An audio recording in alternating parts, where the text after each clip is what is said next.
The world watched, breath held and eyes fixed, as the Vatican's ancient walls housed a confrontation no one expected and few were prepared for. It was a live global broadcast, one meant to be cordial, measured, respectful. But tension had arrived before the cameras rolled. She came dressed in confidence, Melissa Grady, BBC's most unflinching health journalist. For years, she dismantled trends, challenged policy, and humiliated pretenders.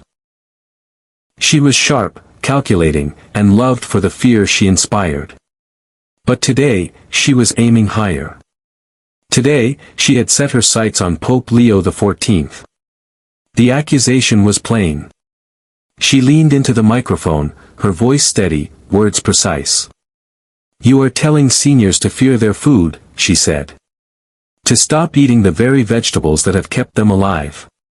Spinach. Beets. Tomatoes. Eggplant. Are you suggesting science is wrong? Or are you just playing God?" Across the world, in quiet living rooms and crowded nursing homes, screens flickered with her words. In Florida retirement centers, in Canadian family kitchens, in quiet villages across the English countryside and the Australian coast, people leaned closer, unsure of what would come next. Was this the moment a moral leader would unravel under pressure? Would he correct himself? Would he back down?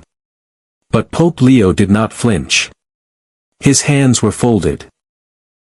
His eyes, lowered for a breath, rose with the clarity of a man who had seen too many people buried with clean arteries and broken hearts. He didn't answer immediately. Silence itself became an indictment. Then he spoke, low, slow, measured. "I have watched too many funerals led by nutritional pride. I'm not asking them to be afraid. I am asking them to stop pretending age gives them immunity to damage." A second passed. Then another. And then, without raising his voice, without shifting in his chair, he delivered a sentence that sent tremors through every newsroom and hospital board watching. They trusted their vegetables more than their blood tests. There it was. The room held its breath. Melissa's face twitched, just slightly. The world paused. Viewers sat up. Caregivers turned the volume higher. What he said next silenced the room. He was not a man known for controversy. Pope Leo XIV, born Leo Benedict Carrick, had come into his papacy not through political cunning or ecclesial ambition, but through decades of quiet service in forgotten places. Before the Vatican robes and global headlines, he spent years as a parish priest in the rusted neighborhoods of Detroit, comforting elderly couples as they buried each other in silence. Later, he walked the fluorescent corridors of Ontario's assisted living centers, holding hands with men who remembered war better than they remembered their children. He had seen aging not as a statistic, but as a long surrender, of memory, of appetite, of strength. It was there, among the fragile and the fading, that he began to notice a cruel irony. Those who lived the longest often lived in the shadow of false confidence. They believed their diets, once healthy, were still harmless. But the truth whispered through stroke units and heart wards, aging bodies no longer absorbed food the way they once did. What once gave life now quietly conspired against it. By the time he was elected the first Australian pope, he had already resolved that truth must sometimes disturb to protect. He chose this day, this broadcast, this moment, to say aloud what most doctors would only hint at in private. But across from him sat a very different kind of figure. Melissa Grady had no interest in pastoral care. Her authority came from studios, not sanctuaries. Her face was familiar in millions of homes across the UK and beyond, sharp cheekbones, unblinking stare, a voice honed by years of debating public officials and dismantling pseudoscience. She carried herself with the ease of someone who had been right too often to be questioned. She saw herself as the final defense between truth and hysteria. And she had made it clear to her producers that she intended to expose the Pope's message as outdated fear dressed in cassock and collar. The contrast was stark. On one side, a weathered shepherd who buried more old men than he ordained young ones. On the other, a media gladiator convinced that no one should grieve over a salad. They sat across from each other beneath vaulted ceilings, surrounded by the quiet hum of broadcast equipment.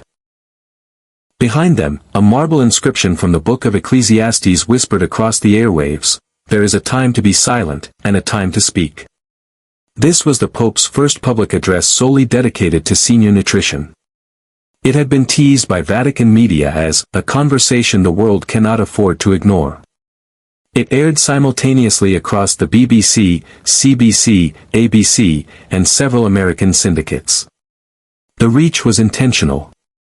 The stakes were real. But what most viewers didn't know was this. The script Melissa had prepared included questions he had never seen. And the examples he would offer were pulled from obituaries the world had forgotten. There would be no commercial breaks. No interjections. Only truth, pride, and age sitting across from each other, trying not to blink. If you're over 60, or love someone who is, this conversation is not optional. Subscribe to Circle of God's Glory, or comment below why speaking up for your own health still feels like a burden too heavy to lift. Melissa Grady leaned forward, her fingertips resting lightly on the desk between them. Her expression was composed, almost benevolent, but beneath it lived the unmistakable gleam of provocation. This was not her first dance with men of power, and she did not intend to miss a step today. Her voice, when it came, was gentle, professionally courteous. But each word had edges. "Your Holiness," she began, "you've stated that certain vegetables should be reconsidered by seniors.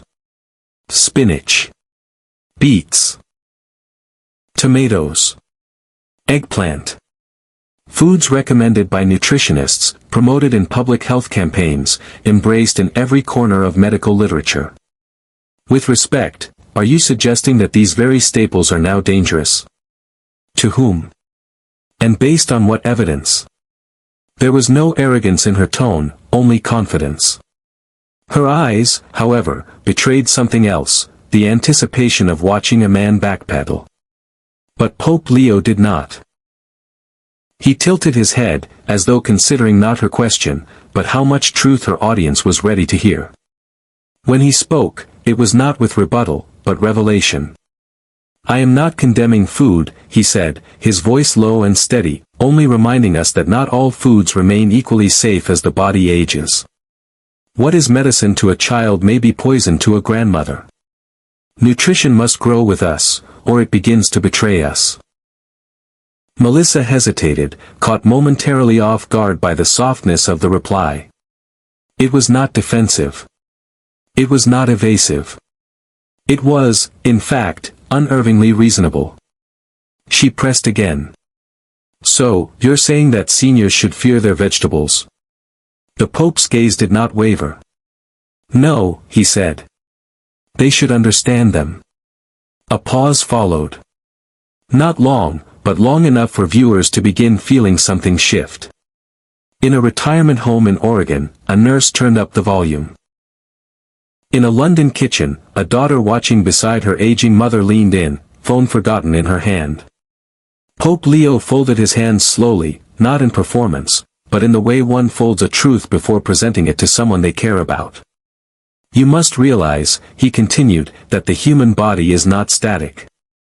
A food that heals a 20-year-old can harm a 70-year-old if the kidneys are slower, if the arteries are narrower, if the blood thinners whisper through the veins. And yet, we still push the same plates onto different lifespans, hoping the results will stay the same." Melissa blinked. She hadn't expected that. It wasn't an attack. It wasn't even a claim to spiritual authority. It was clinical. Logical. Worse still, it was something her audience might believe. But she tried once more. "But aren't you undermining decades of nutritional science? Spinach is high in iron. Beets promote circulation. Tomatoes offer antioxidants. Surely we aren't discarding all of that now." Again, the Pope gave no offense, only clarity. "All of that remains true," he replied. "But the context has changed. Seniors are not struggling with iron deficiency. They're struggling with oxalate overload, calcium crystals forming silently in kidneys that have already weakened. They're not fighting poor circulation, but nitrate mismanagement. They're not battling oxidation, they're battling blood pressure spikes from potassium excess. We are feeding seniors like soldiers in training, when they are more like vessels in maintenance. And with that final phrase, the air in the room thickened. Vessels in maintenance. It wasn't scientific. It was sacred. And suddenly, what had sounded absurd at the beginning, didn't anymore. If you've spent years trusting your healthy foods without ever questioning what age has done to your body, this isn't the moment to stay silent. Subscribe to Circle of God's Glory. Or comment below why you'd rather hold on to habit than confront the quiet harm on your plate. Melissa shifted in her chair, the first visible crack in her composure. She no longer leaned forward with curiosity, but with something harder, skepticism sharpened into challenge. So what you're proposing, she said, is that you, a theologian, are correcting the medical consensus on senior diets. That you've uncovered something hundreds of peer-reviewed studies somehow missed. Her words were laced not with malice, but with surgical disbelief. It was the tone of someone who believed she was now doing the public a favor by tightening the pressure. Across the world, doctors tuned in. Nutritionists prepared to scoff. Bloggers and broadcasters waited for him to fold, to retreat, to issue the expected line about interpretation, not instruction. But Pope Leo did not. Instead, he reached beneath his chair and unfolded a single sheet of paper. Creased, handled, and handwritten.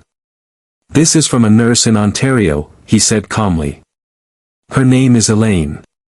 She wrote to me after her father passed. He was 81.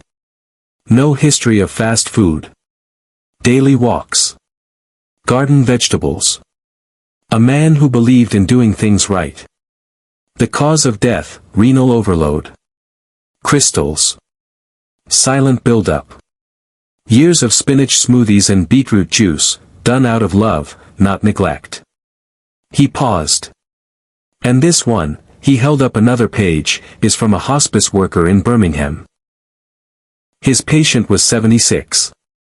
A teacher. Still fit. Still sharp. Dead within 3 days of sudden cardiac arrest. His potassium levels had spiked during his attempt to cleanse his system, using tomato-based detox routines. Melissa looked away briefly. Just a flicker. Just long enough for the camera to catch it. He wasn't debating anymore. He was remembering. I'm not standing here as a scientist, he said, but as a man who has buried too many people who did exactly what the brochures told them. There was no heat in his voice.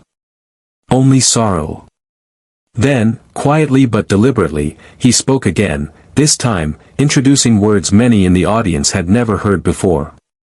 Do you know what oxalates do to aging kidneys? Do you understand how lectins, found in foods like eggplant, pierce the gut lining when digestion slows with age? Have you ever studied the damage of potassium overload in seniors whose medication already taxes their filtration system? He waited. The silence was longer this time. Of course you haven't, he continued. Because those details are rarely taught. Not because they aren't true, but because they are inconvenient. And when truth becomes inconvenient, it gets buried beneath headlines about antioxidants and superfoods. Melissa opened her mouth, but the Pope gently lifted his hand, not to silence her, but to hold the moment still. The issue, he said, isn't vegetables. It's time. We are feeding the bodies of 70-year-olds as if they are 30. And when those bodies collapse, we blame age. We never blame the assumptions. Now, the studio had stilled. The director didn't call for a cut. Producers didn't signal for commercial. Even Melissa, who had trained herself not to lose focus, seemed, if only for a second, smaller beneath the gravity in the room. Pope Leo placed the letters down gently, as if laying flowers at a grave. Wrong foods, he said, at the wrong age, can do damage faster than bad foods in a young body. And most of our seniors are dying quietly under the weight of what they were told was good. If someone you love is still piling their plate with heart-healthy foods while their heart quietly weakens, this message could be the one thing that reaches them in time. Share it. Subscribe to Circle of God's Glory, or tell us why another heart attack must happen before awareness finally feels urgent. Melissa's professionalism remained intact, but the rhythm of her questioning had changed. She no longer appeared to be leading a debate. She was defending a fortress that had already begun to crack. Her next words came quicker, the tone more clipped. Are you suggesting then, that your interpretation of nutrition, rooted in anecdotal letters and personal stories, should override global health guidelines? With respect, Your Holiness, this feels less like compassion and more like overreach. Perhaps even medical arrogance. It was a sharp accusation, and she knew it. It was the kind of question designed not to invite response, but to trigger a retreat, a clarification, a walk back. But Pope Leo did not retreat. Instead, he reached into the folder beside him. With slow, deliberate hands, he pulled out a stack of printed cards, small, worn, and solemn. Do you know what these are? He asked quietly. Melissa didn't answer. The studio didn't move. These are the memorial cards from funerals I attended. Not as Pope. But as a parish priest. As a chaplain. As a man holding the hands of the dying when the world outside was still too busy to notice. He spread the cards out across the desk, not for display, but for remembrance. Joan Ainsley, age 79. London. Died during a routine walk. No history of smoking. Ate raw spinach every morning. Peter Drayton, 82. Arizona. Beets, tomatoes, and eggplant featured in every meal. Heart gave out in the middle of his garden. Marianne Black, 75.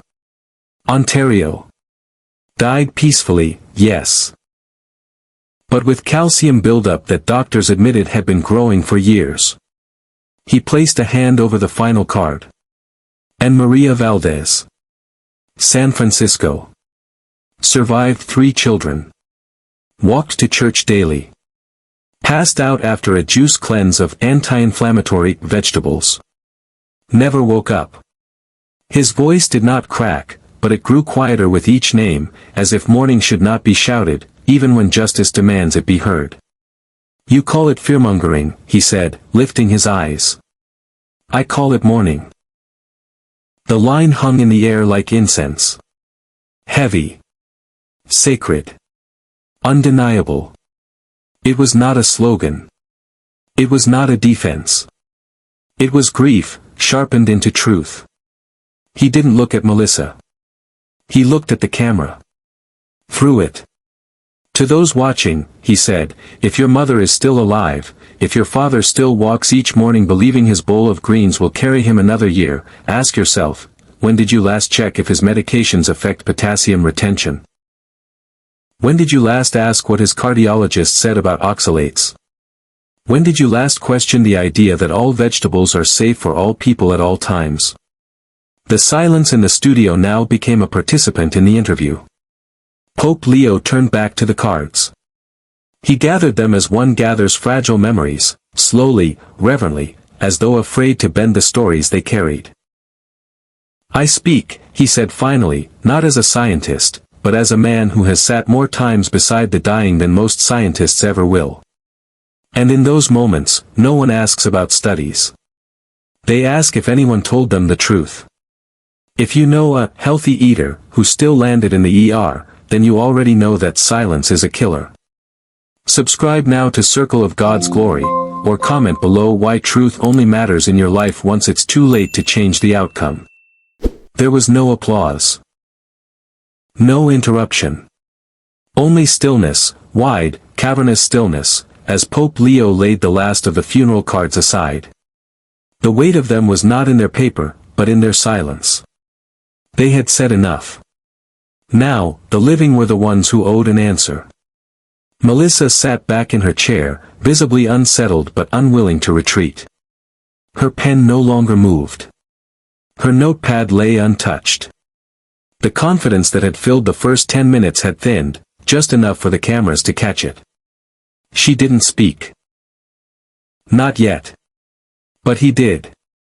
"Let me be clear," the Pope said, "I am not here to vilify vegetables. These are not forbidden foods. They are not evil. They are not cursed.